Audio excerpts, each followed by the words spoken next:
Good morning. Morning. Good morning. Oh, and in case I don't see you, good afternoon, good evening, and good night. This is my boomstick. Here's Johnny. Are you not entertained? Are you not entertained? Righteous! Righteous! Yeah! I love the smell of napalm in the morning. Good morning, Vietnam! Houston, we have a problem. The first rule of Fight Club is you do not talk about Fight Club. All right. Ladies and gentlemen, welcome back. This is Those Film Nerds podcast. My name is Willspalding, and as always, I'm joined by the ever-talented Sam Dierberger. Sam, what's up? Ever talented. How we doing? You know, Sam, that right there is the 50th time we have done it. This is episode. No way. This is episode 50. Wow. And we're pretty excited. And I know we always say, like, thank you for listening, not watching. You don't watch podcasts, but actually we do thank you, and we appreciate it for sure. So thank you to anyone. This is anyone who might be listening. It's a good amount, Sam. Anyone, yeah, 50. That is weird. That's strange. Halfway to 100. Yeah. So this is about a year too. With 50 episodes, we have done one a week, except I think we missed 2 weeks. I think we did. Yeah. We had a lapse in like November and another one early this year. Yeah. Honestly, Sam, I think like the first one was like finals week or something. And then this last one, we were both kind of in Florida. So we've done pretty good. So this is literally 1 year. 50 episodes, we missed 2 weeks. This is 1 year, Sam. That's pretty good. That's a pretty good schedule to stick to. Yeah, not bad. So it's kind of crazy. It's kind of crazy that it is 50 episodes because it doesn't. The conversations we have on here are so natural and just unforced that you don't even pay attention. It doesn't even feel like work. Right, exactly. I mean, we do get paid a lot, so yeah, it is work, but it doesn't feel like it. And all of the interns at the TFN headquarters, they're all really excited. They're all, they're still grinding away. And now understand they are interns, and we could pay them, but we choose not to. No, they're unpaid. Yeah, we don't pay them. The knowledge is just too valuable. Right, exactly. But no, so it's slightly out of convenience, but for episode 50, we're gonna start kind of a new series on this podcast. We'll see how far we make it. I don't know. It's kind of interesting to both of us. We're gonna go back year by year and look at every Best Picture winner, all the way till 1929. We're gonna do them all. No, I'm kidding. But yeah, so we've, in honor of the Oscars being just a little while ago, so we've done Nomadland, the previous Best Picture winner. So go check that episode out if you haven't already. But Sam, what are we going to be doing this week? This week we're going to be talking about Parasite. Again, for anyone familiar, this is where we play. This is where I always say this for foreign language films. This is where we'd play the trailer, but I don't speak Korean, and I'm assuming most of our listeners don't either. So I just didn't bother. Although we could, we could hear the beautiful dulcet tones of Mr. Song Kang Ho, but I decided to skip it. So yeah, this will be exciting, and I just want to talk a slight amount of industry news before we get into this. But yeah, this will be a cool series. Sam, do you have any thoughts on this? Yeah, it's a bit of an ambitious undertaking, considering, all things considered, for the last year, really, we have done a pretty good job at finding new releases to talk about every week. So we don't do a whole lot of retrospective episodes on, meaning like movies that were released before this year. So, we'll see how far we get. Right. Because we probably do like 4 or 5 retrospective episodes in the last year. We've done Inception, we've done Casablanca, we've done Citizen Kane. That might be it. We talked the Indiana Jones franchise. Oh, yes. Yep. We Okay. kind of combined all of them. A limited amount, though. Limited amount. So I figure, we'll see how far we can get. Yeah. Maybe we'll knock a few out this next year. It'll all depend on releases. Yeah. But yeah, it's an ambitious project and we're excited about it. Maybe if nothing piques our interest, that'll be just what we do for that week is a previous best picture winner, excuse me. So get it. I know he told me right away. He's like, I just can't wait for Green Book and Shape of Water. Can we just start with those? Like, do a double feature? I said no. Let's do Parasite. And you were insistent though on Shape of Water.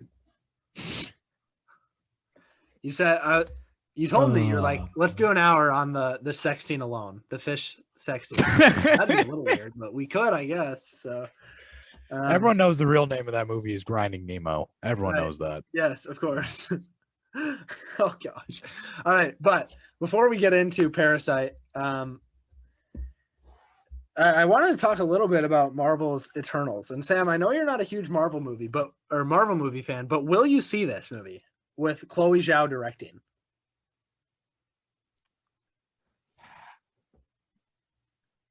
Ask me in about a year. Okay. Because I'm not over the whole Nomadland romance that we're currently engaging in the industry. I think she's really talented. I thought Nomadland was beautifully shot. I think it's kind of interesting that she's doing a project like this now after making a kind of like a semi-documentary type thing. You're going from like a $500,000 budget to $250 million budget. That's a little bit different. I really no frame of reference for what she'll do with it or how she'll perform, because it's not like we're talking about a Michael Bay here. So yeah, if the trailer looks good, probably go see it at some point. Yeah, well, initial images just dropped yesterday, and it looks cool. I mean, we're gonna get a couple sunrises and a couple sunsets. It's a Zhao trademark. And yes, executive producer Kevin Feige, who produces all of the MCU movies, has said it will win Best Picture. Wow. I mean, that's a bold statement. It probably won't, but there's only been 2 comic book movies ever to even be nominated for Best Picture. So that'd be a feat of its own. So yeah. Interesting nonetheless. Totally. Did you have any other pieces of news? Well, the one thing I will say about this movie, the Eternals, I'm not sure if it's Eternals or the Eternals, doesn't matter. A different cast for sure. It's not, there's a lot of star power in there, and going with someone who has more of a, not to sound like pretentious, but artistic background. I don't, more awardsy movie background. So it'll be interesting to see a different take on a superhero movie.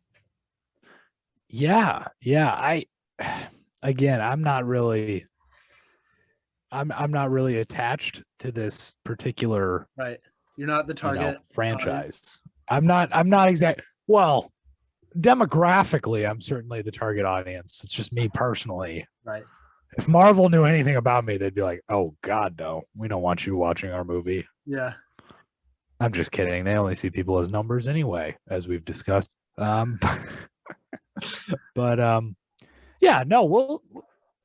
see how it shakes out. It'll be sure. It'll be interesting for sure. I don't have anything else, Sam. I don't know if you do. There's one thing I did want to mention. Go for it. Tom Hanks. I think we talked about this before. Tom Hanks's new sci-fi film, now called Finch, it was previously called Bios, is headed to Apple TV Plus. So he's going from the movie Greyhound, which was released last year on Apple TV Plus, to this new sci-fi film, which is supposed to be released in August, I believe. So, Apple TV, all of a sudden, just out of nowhere in the last year, just stepped into its own in the streaming wars, in terms of producing original content. Yeah, for sure. Because before that, they made like a couple of original TV series that no one really watched. Because they and it had some big stars attached, Steve Carell and everyone. Nice. But now because they have the revenue to be able to, add star power, even though no one's watching. Now they're starting to gain traction, or at least they're making really big bets with movies. Because they had Greyhound, which was a pretty big budget movie. They gave Martin Scorsese $200 million to make a Western movie, which is in development, which we're all very excited for, Killers of the Flower Moon. And now we have this sci-fi movie that they just bid for to be released in August. What do you make of all this?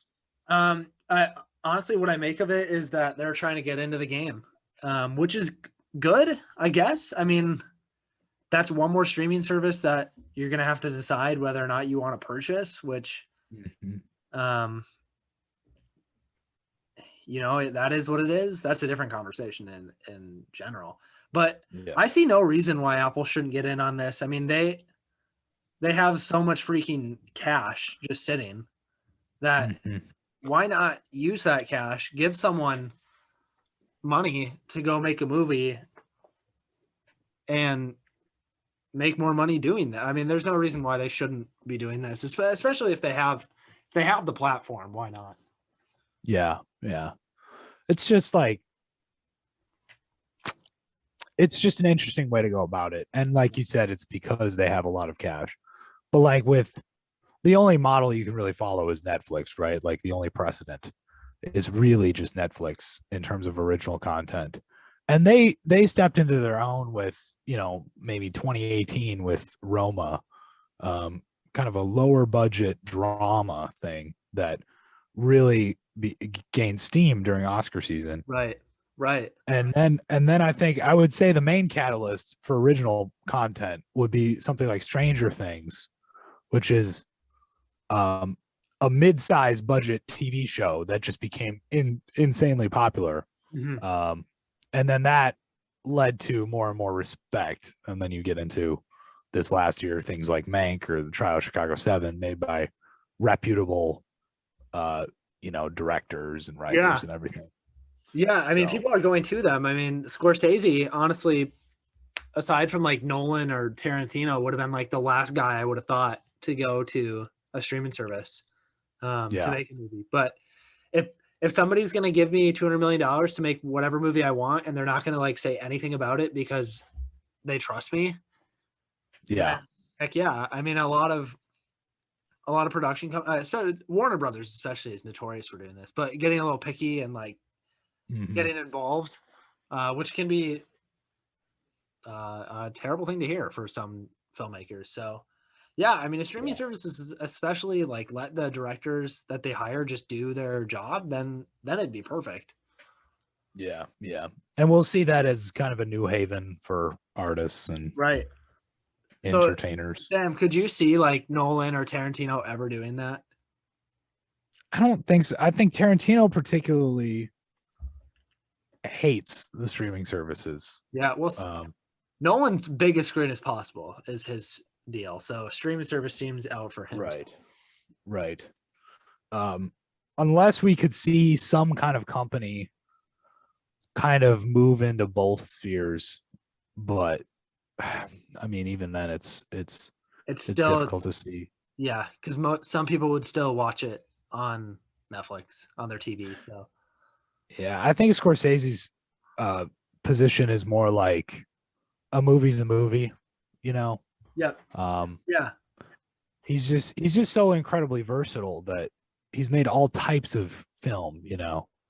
And he's made movies that are, you know, probably more specifically to be consumed in the comfort of your own home.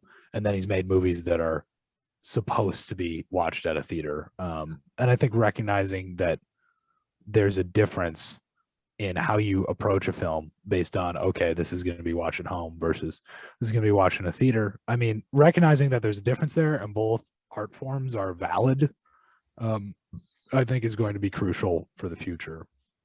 For sure. Yeah. Yeah, that's a lot of good points there. It'll definitely be interesting. You know, this stemmed from Apple TV, but it'll be interesting to see where all of the streaming services go. I mean, Netflix kind of seems like they know where they want to go, but everyone else is just kind of basing what they're doing off of what Netflix is doing, or to some degree. So, yeah. But Sam, should we get into Parasite? Yeah. Let's get into Parasite. Cool. So, I guess let's just start with, you know, what is your first experience with Parasite? What was the hype? Do you remember like why did you want to see this? When did you first hear about it? Like what about Parasite? And then I remember.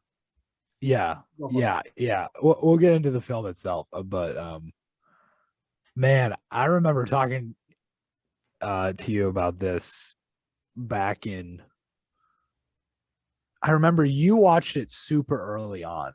Oh my gosh, yeah, before it was really seriously getting the hype it was, and really out of nowhere, this Korean movie just sweeps everyone on Letterboxd.com, which at the time, and really still is, but at the time particularly, was kind of our main mode of looking at the current state of movies, you know, like what is popular on Letterboxd right now.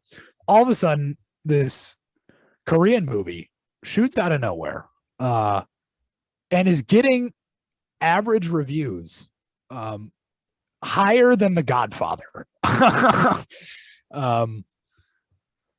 If you're on Letterboxd.com, you know that they take the average score out of 5 stars and kind of display that, so then you can have an idea of, you know, a Rotten Tomatoes score for the common people on Letterboxd.com of how good a movie is. At the time, The Godfather was in the number 1 spot on average of all time, 4.5 stars out of 5, I think it was, which is very hard to do. I mean, it's impressive enough if your movie can average more than 4 stars there. And then Parasite sweeps in with a 4.6 out of 5. Yeah. And we're like, what is it about this movie? So yeah, I was pretty unexposed until you watched it initially. But yeah. So like you said, when I watched it, the hype was there and we all kind of knew about it, but it wasn't to the degree that it was like 4 months later, like when it was just winning every award. Yeah. And yeah, now, like you said, it's sitting at number 1 on Letterboxd, and we can talk about that a little bit more later. But yeah, I remember seeing this movie and coming to school the next day and telling you one word, and I said efficient. I think it's efficient storytelling for sure. I mean, yes, we see a lot going on in this movie. A lot happens, and it's all really pretty tight, and there's not a lot of mistakes. There's not a lot of, you know, wasted time. So this is a really good movie. Yeah. It's very much icebergy. It kind of has. It's so efficient because it has several layers in each scene. rather than try to drag out all these different themes and messages into a really long movie. It's kind of condensed, and they just put the layers underneath each other. And what I found in discussing this movie with people after watching it is there were symbols and metaphors and things I didn't even pick up on the first time around. There's just so much to appreciate about the film, and yeah, it was just astonishing. It really was unlike anything I had ever seen. Yeah, for sure. Singularly unique movie for sure. Yeah, and that's not to say that this movie doesn't have its flaws, because I think it certainly does. But this movie is one of a kind, absolutely. I think. I guess try to remain spoiler free for a few minutes, but this is a year-old movie, 2 years, so we're probably fine. But so I mean, there's, for anyone who knows, there's a very distinct turning point in this movie, and it almost feels like two separate movies, but they're just linked so well together that they were able to put them together almost, it seems like. Yeah. And they have the first and second half have completely different tones and means of telling the story, and definitely narrative, and so there's a lot. It's crazy how it's able to do both sides of this kind of happy-go-lucky first half, and then this really dark and mysterious second half. So yeah, it's crazy how Bong was able to show both sides of that. Yeah, definitely. And to your point too, I mean, this Parasite is almost impossible to put into a genre. Yeah, I would dark comedy, maybe dark comedy / thriller. It's too light to be a thriller in some respects. It's like a family dramedy with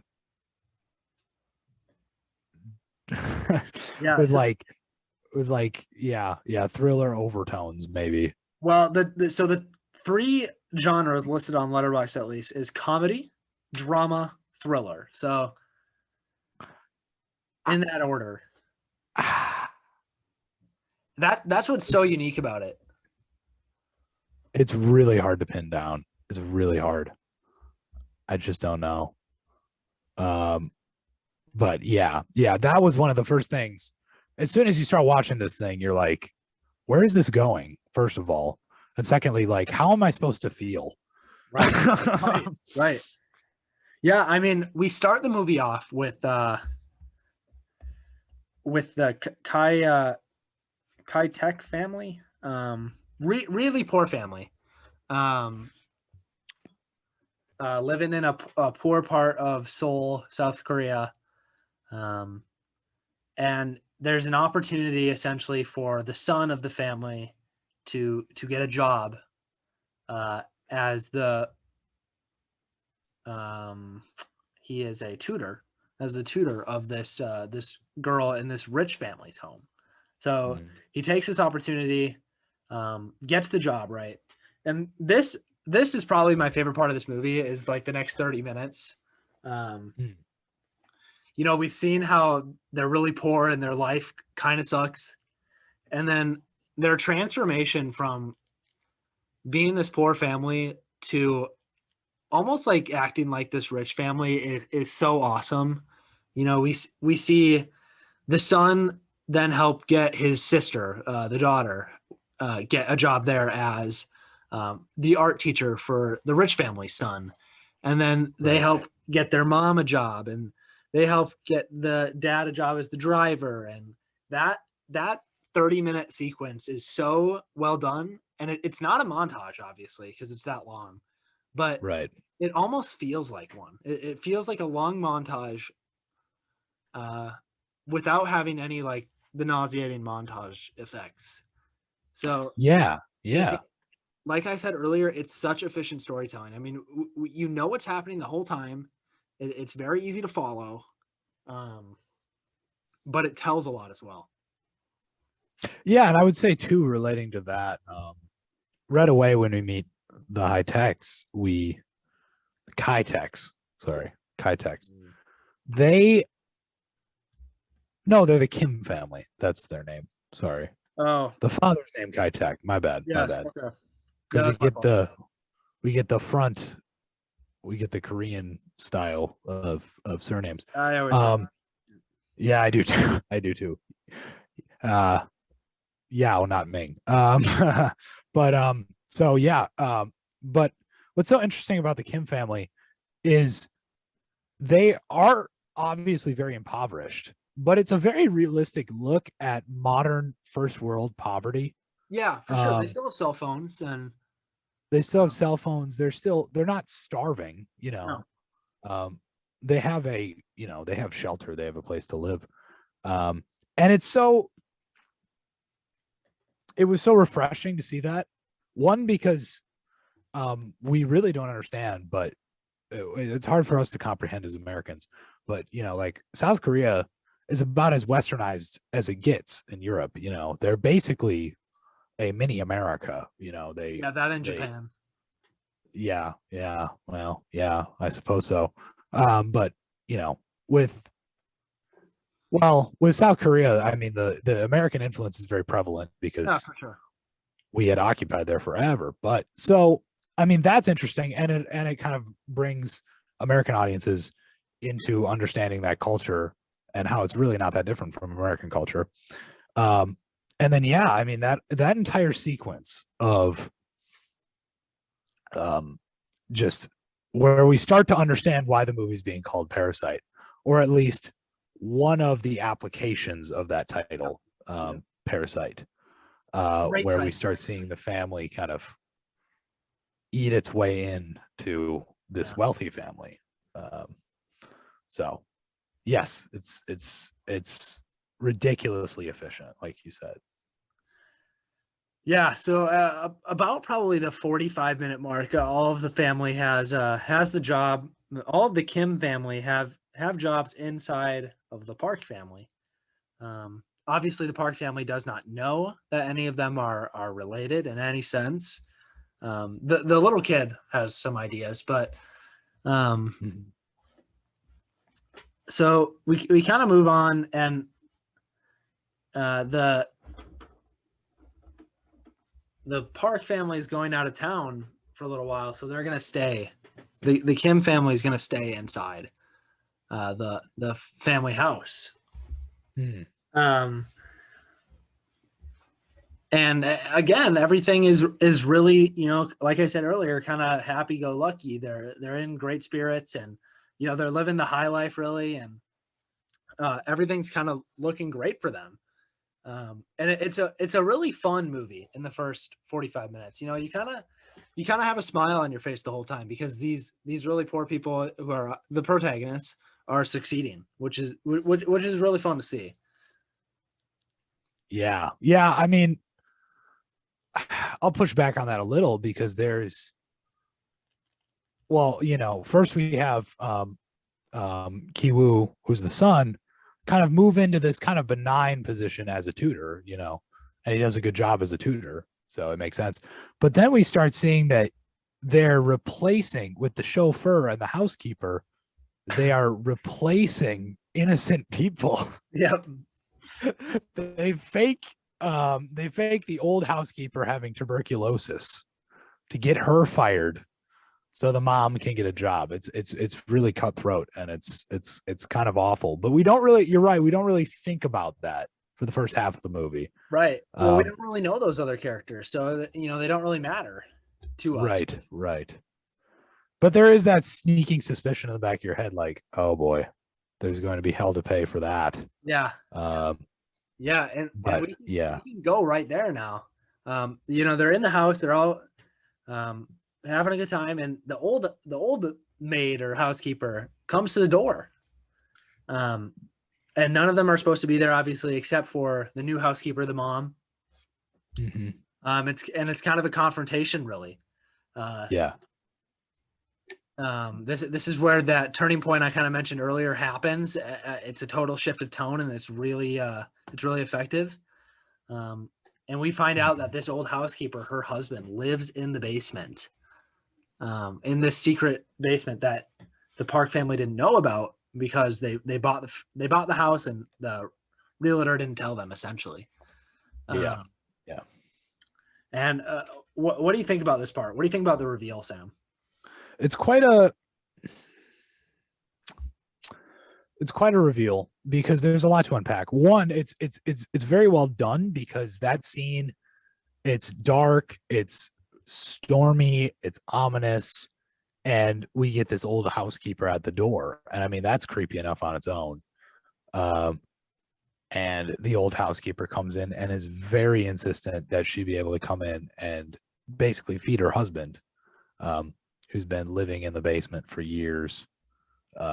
So yeah, I mean, there's that. There's also the fact that reveal kind of comes out of nowhere. Yeah. And I still haven't made up my mind if that's a strength or a weakness in the film. The reveal comes out of nowhere because it's never previously hinted at that there is a secret basement. It's not even brought up. So that comes out of nowhere, but also the basement serves well for the kind of layer metaphor of this film. Early on, we see the family gets a scholar's rock, which is meant to promise wealth. And you notice on the rock, it has multiple layers. It's sedimentary. Yep. So I know many essays actually have been written about the rock as it relates to a metaphor for this film. But yeah. So, I mean, that works well. I really like the fact that there is a secret basement. There's kind of this idea of an underclass that the wealthy aren't paying attention to, kind of mooching off of a shelter. Yeah. I really like this reveal. I think it's really effective. And you were kind of pondering, is that a strength or a weakness? That there really was no hint. I think it's probably a strength. There's no hint because this basement nobody knows about it other than the old housekeeper, which we didn't really spend much time with, and her husband who lives in it, who we don't have access to. So I think it works well. There's definitely ways you could rewrite it to make it not be a reveal, but I think it's fine. And then from there, it's a really good reveal, or a really good couple scenes following of the Kim family struggling to keep their secret hidden. So the old housekeeper goes down and finds her husband, who's been there for days, months or whatever, with no food. And this is one of my complaints, actually. If the Kim family were smart, they wouldn't have all gone down into the basement and then fell over. It's kind of lazy writing almost. How they get discovered by the married couple that is living in the basement. Slightly lazy, but it is what it is. So anyway, they get found out, and they're kind of held hostage because they have a picture that they're all together, and they're going to send it to the Park family, the family that owns the house. And this is where things really escalate. The Park family then calls and says that, they're not going out of town anymore because something came up. It's raining a lot, and, they're not going to go camping. So they're coming back. Everything's kind of a mess. How does this sequence work for you, Sam? Yeah, I mean, talk about a shift in tone. I mean, then we have this kind of like violent struggle, for the cell phone, because one side's trying to call the family, one side's trying to send this picture as blackmail, and all of a sudden we, in about a period of like 5 minutes, we went from, this family is kind of living it up. They all have jobs at this house. They were all drinking. They were having a good time. And then boom, a whole nother element of the story is introduced out of nowhere. And yeah, like you said, this is where the shift in tone happens. So it works well, you know. We get to see some action in this movie, kind of action, I guess. Where a lot of physical fighting over the phone. So that works really well for me. I think it adds to the movie's like uniqueness. Right. So yeah, excellent scene. And basically it's a race against time before the Parks come home early. Yeah. And at this point, like you said, it's a race against time. They're trying to clean the house. They're trying to get rid of this married couple. At the same time, they need to get back to their house because they can't be there because the Parks are coming home. There's a lot going on. The Parks get back and they eventually do escape the house after the Parks have fallen asleep. And they go back to their house and it's flooded and there's everything's gone. So they got to stay in a kind of this, I don't know, this like shelter for a night. Yeah, it was like a gym. Yeah. This is kind of where we start, and a little bit before this even, this is where we kind of start to see how the dad especially starts to notice that the Park family does not think very much of the Kim family. And he doesn't like that. He definitely thinks they look down on them, and he wants to feel like his family is welcomed. And there's definitely an internal struggle there for sure. Oh, for sure. And then this is where we get the scene, when they're laying on the gym floor. This is where we get the scene of Mr. Kim saying like something to the effect of the best plan is having no plan, because then things always go according to plan. Essentially, kind of, it's a moving scene. It's interesting insight into his character, because really, I think this is kind of the secret thing about Parasite, that people don't often pick up on. They view it as just a simple like class struggle story.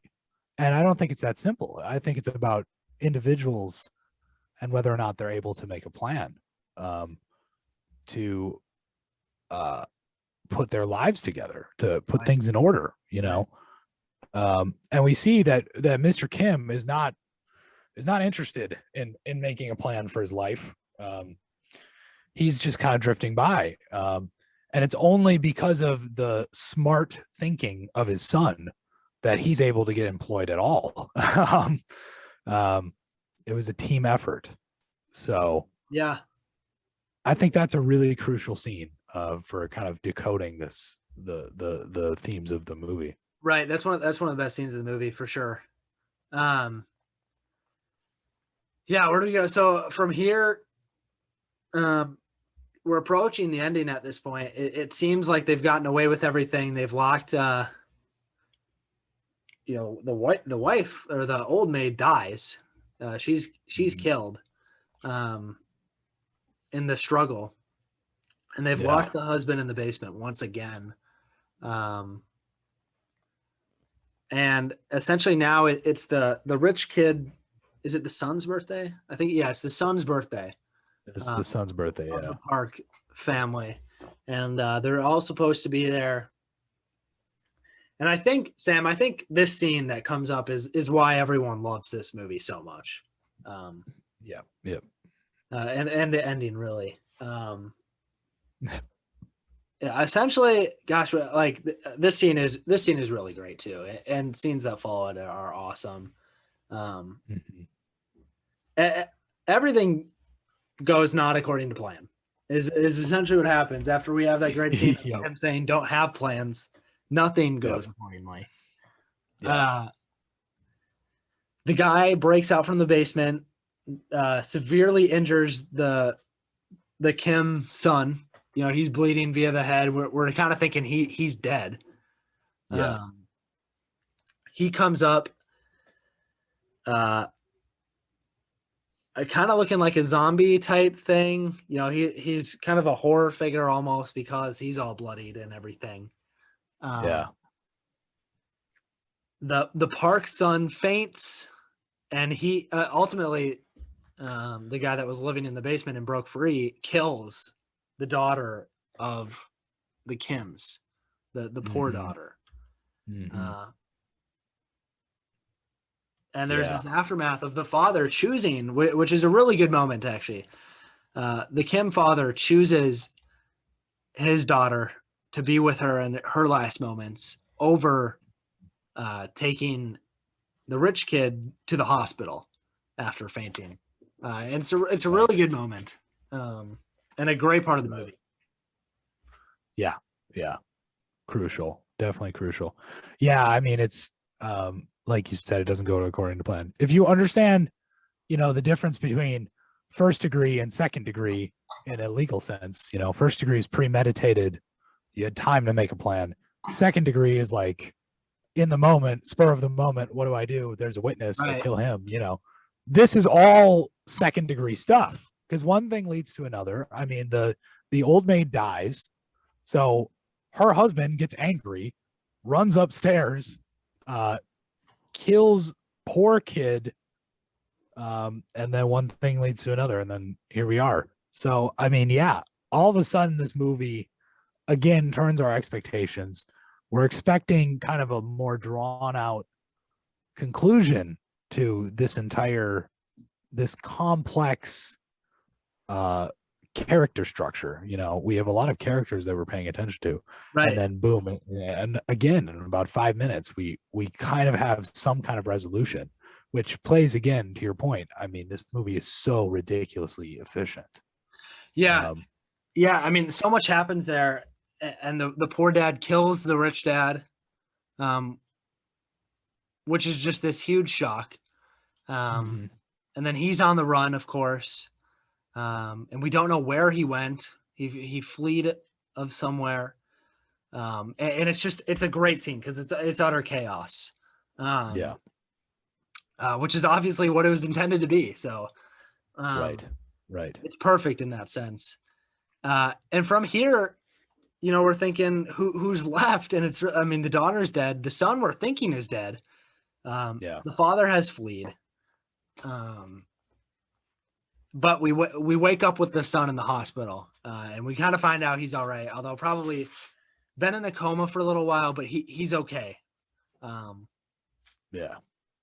this is the really sad part where we do meet, or we do finally realize for sure that the daughter is dead. The mom takes the son to her grave, kind of. And I don't know if this is a thing in Korea, but kind of a really cool grave area. Not like a graveyard, but more of a wall type thing with it. Super cool scene right there too. Very interesting stuff.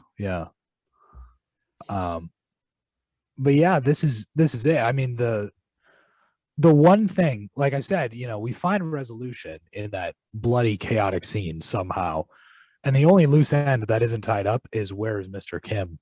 Where did he escape to?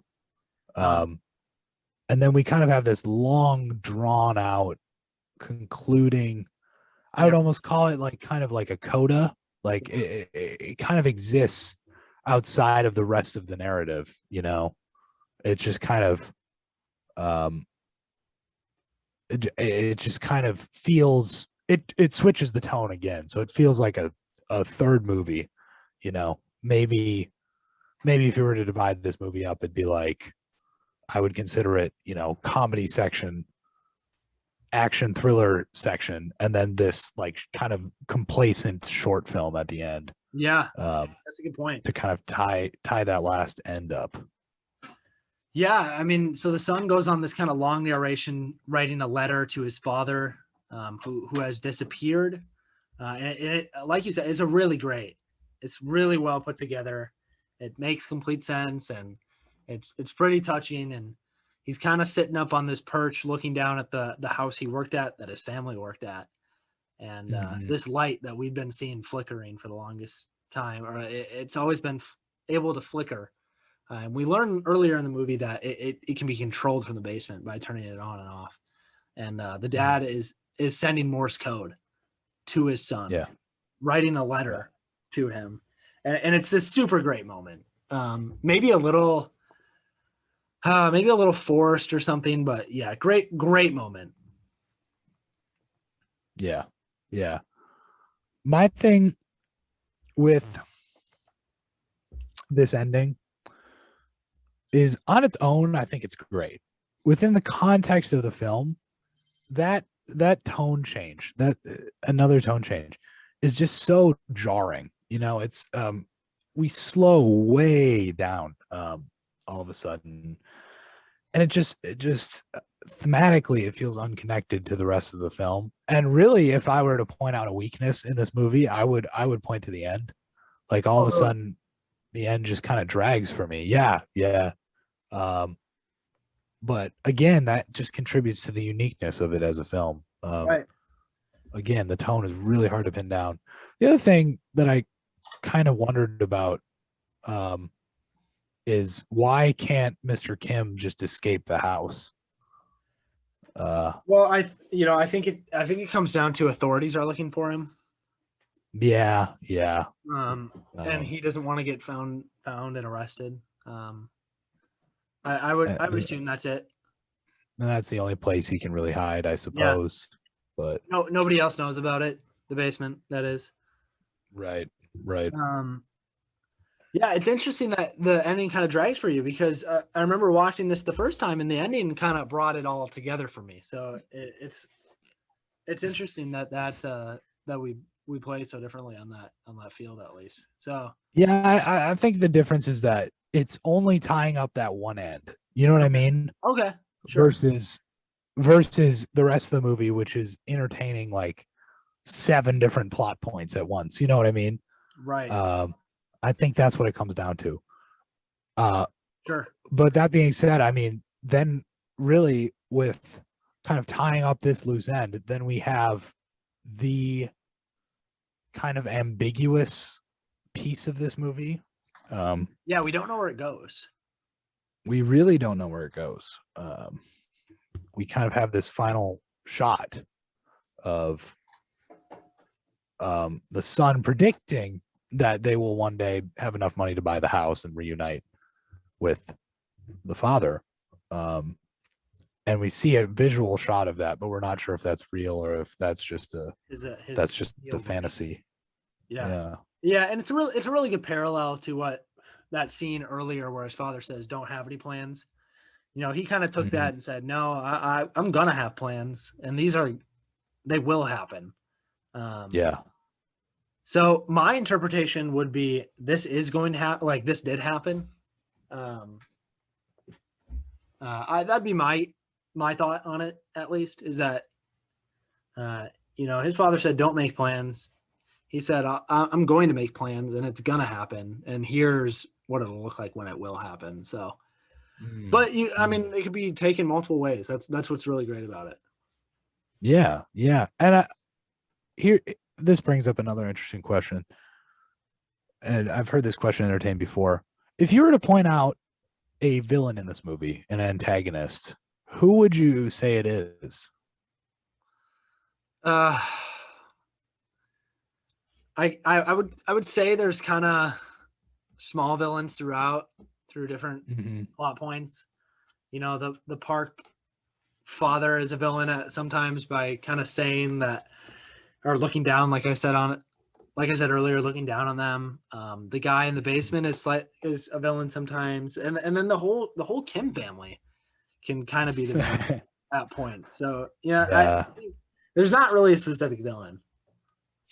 Yeah, I really think it's primarily Mr. Kim, the poor family dad. I think he really, his entire philosophy about no plans does not serve them well. No.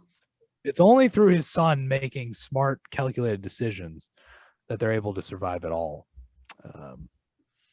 It's just an interesting question to bring up. And really, I don't think we can ever do all of these characters justice. I mean, all the characters are so well developed. so quickly. And the symbolism throughout, I mean, we didn't really even get into that, but it's everywhere if you look. So yeah, it's a really deep film. So I mean, you said iceberg earlier, but that's 100% true. I mean, there's a lot beneath the water of this movie that you could dissect and analyze and really get into for sure. Definitely. That's really all I have thoughts for the movie, Sam, but I do want to talk about its position on Letterboxd and its win at the Oscars as well, just for a little bit. Yeah. So let's start with the Letterboxd. So we said it earlier, it's sitting at number 1 and not likely to change. And I'm curious, what are your thoughts on that? Like, this is a very good movie. We've just raved about it and really only kind of came up with a few complaints, but number 1. Yeah. I just don't know what nerve it really struck with. Well, not a nerve, a chord, there's something about it that people really attach to. And I think it's a great film. I don't think it's, I don't think it's anything special in terms of, if you look at great films only, I don't think it's anything special within its own category, So essentially what the people of Letterboxd have said is that, no, this is the greatest movie ever made, or at least the greatest movie that everyone has seen. Yeah. So I don't know what to make of it. I don't know what about it specifically, what people attach to, but yeah, I mean, it's just kind of random, no plan. It does feel a little random. Yeah. I think people really like this movie because of that ending. Sure. So I think people like it because of the ending. I think it's number 1 because I think it's number 1 because everyone else is giving it 5 stars. So why don't I? Type thing. Yeah.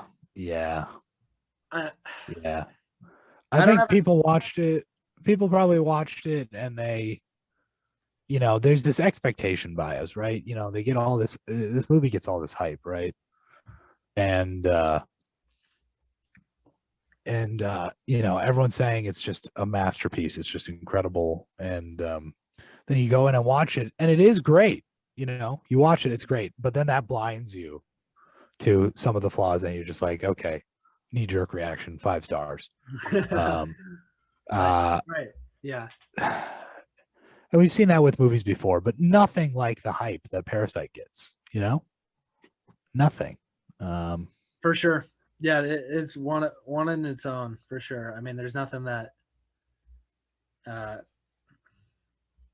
even close to it in terms of how much hype it got right away. So yeah, it's crazy. That's interesting. Now, before we get into our star ratings, I want to ask you about its campaign at the Oscars. Like, what do you think about it winning Best Picture? That was a crazy moment. Yeah, that was really crazy. Man, I think it was deserved. I really do. I thought it was great for the Academy to recognize something that's really out of the box, and to really the first, foreign language film to win Best Picture, really expose mainstream American audiences to something foreign. Bong Joon-ho said something like that little 1-inch wall of subtitle is all that's keeping people from, new worlds of cinema. And really, I think Parasite is a nice introduction to Korean cinema and just international cinema generally, because again, like I said before, South Korea is very similar to America, just in terms of cultural attitudes. Right. So it's something people can cling on to. So I think it's great that it won Best Picture. It was shocking. It was awesome. Yeah. What would you have given the award to? Would you have given it if you had a vote? Well, I mean, of the nominees, yeah, because I would have nominated Uncut Gems. Of the nominees, let me look at the 2019 nominees. Because I forget what they were. now. This is giving me the 2018 people. God. Okay. I know what you would have given it to. You're right, Irishman. You got me. Yeah, exactly, Irishman. I would probably give it to the Irishman, honestly. Really? But that's just me. Or Hollywood. I mean, Hollywood was phenomenal as well. Yeah, sure. I know exactly what you're giving it to, but yeah, I mean, this is pretty obvious. This is going to Little Women. I mean, come on. But no, seriously, I love Parasite, man. And last year or 2 years ago now, wait, I'm so lost. Yeah, 2 years ago, I guess. 2019 was just such a great year for movies. Like, it's absurd that Parasite on my 2020 Best Picture nominees rank list, it literally sits at number 5, which just blows my mind because that movie's great. Yeah. But it's number 5. So, yeah, I'd go Little Women, Hollywood, Marriage Story, Ford v, and then Parasite. But that's just my personal preference. Love Parasite, though. It seemed, it obviously wasn't my first choice, but I'm glad that it won for the sole reason that it breaks that stigma, like that foreign language films can't win Best Picture. Yeah. My vote in the previous year before this one would have gone to Roma, another foreign language, and that didn't win, and Green Book won. So, which I will say I think is a good movie, but I recognize there's flaws. I would have given it to Roma, and that didn't happen. So I'm glad that Parasite won for that fact. Yeah, definitely. And a great moment. I'm with you there. Great moment. To get Bong up there one more time with his translator was awesome. We love his translator, don't we? Yeah. My God. But so Sam, what would you give Parasite in terms of star rating? I give Parasite a 4 out of 5. I think it's a high 4. Good. Bordering on a 4.5, but I think it's a high 4. That ending kind of drags down. It's hard to pin down which characters you're supposed to be rooting for. It's kind of a disorienting film early on. Yeah. And then as you kind of it definitely requires a second watch. For sure. How many times have you seen it? I've seen it twice. Okay. I'm the same. How many times did you see it? I've Twice? seen it twice too. Yes. Yeah. I brought my dad the second time, which was incredible because, my dad's not really a Korean cinema connoisseur, nor am I. Yeah, right. But I brought him along and he thought it was fantastic too. And it's just so cool, For sure. But yeah. So that's where I'm at. Where are you at? I'm slightly above you. I would say like out of 100, I'd be like 3 above you. Sure. I'm going to go 4.5. Really low 4.5 though. It's almost at a 4. I've changed my rating for Parasite to 4 to 4.5 to back to 4 to 4.5, probably 5 times. Yeah. So it's so close to both of those. I'll go 4.5 right now just because I'm excited about talking about it. So 4.5. Yeah. Yeah. Really good movie though. Yeah. This is my introduction to Bong Joon-ho too, so I've seen a few more of his movies. None as good as Parasite, so I guess. No, definitely not. I guess that has something. But Sam, should we get into recommendations? Let's hit some recommendations. Yeah. Alrighty. Well, I mean, if you want to go for it. I mean, I'm ready to go. Go for it. The other night I watched a friend of mine just kind of randomly said, "You want to watch this movie? This looks good." So we watched it. It's called 50-50 with Joseph Gordon-Levitt, Seth Rogen. This movie, you want to talk about dark comedies. This is about as dark as it gets. Joseph Gordon-Levitt plays a young man who's stricken with a rare and aggressive type of cancer, and he does some Googling and finds out that his chances of survival are about 50-50. And it's kind of a darkly heartwarming tale of him and his best friend Seth Rogen. And Seth Rogen essentially plays Seth Rogen in this movie. Yeah, he's the same. More or less, just like this kind of awful person, just womanizing, kind of exploiting his friend's cancer diagnosis to elicit sympathy from women. And it's just kind of this like very, very dark comedy. So if you're into that kind of thing, there are some moments that are genuinely heartwarming. And Joseph Gordon-Levitt gives just such a committed performance that there are certain times where you're like, oh my God, that is incredible acting. Like just incredible. But yeah, it was worth checking out. Check out 50-50. Yeah, Sam, that's been on my watch list for so long, and I've always wanted to give it a shot. So I'm good that I got your endorsement, and I'll definitely be giving that a watch. Totally. So my recommend for the week, as we do this series, I wanted each recommend to be tangentially related to the winner. So this week I'm gonna go with another Bong Joon-ho movie. So if you're a fan of Parasite, if you're a fan of Bong Joon-ho, then check out Memories of Murder. It's one of his earlier films, essentially about a murder mystery of someone and some detectives that are trying to solve it.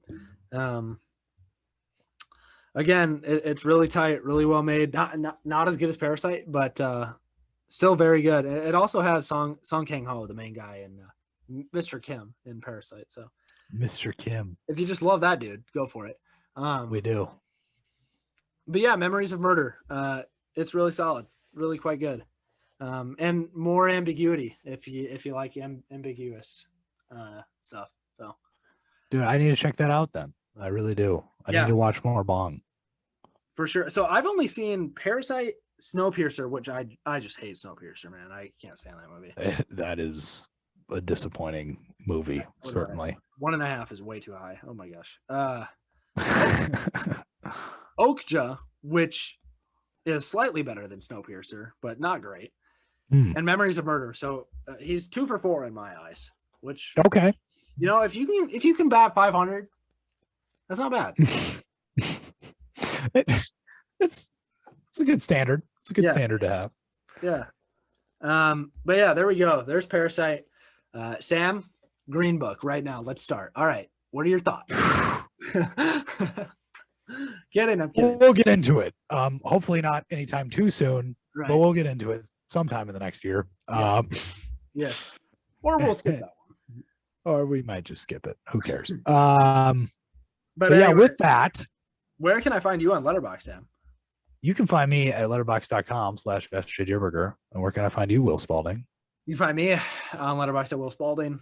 And you can find us on our website at thosefilmnerds.weebly.com and thosefilmnerds.anchor.fm/thosefilmnerds. Oh my gosh, couldn't speak there.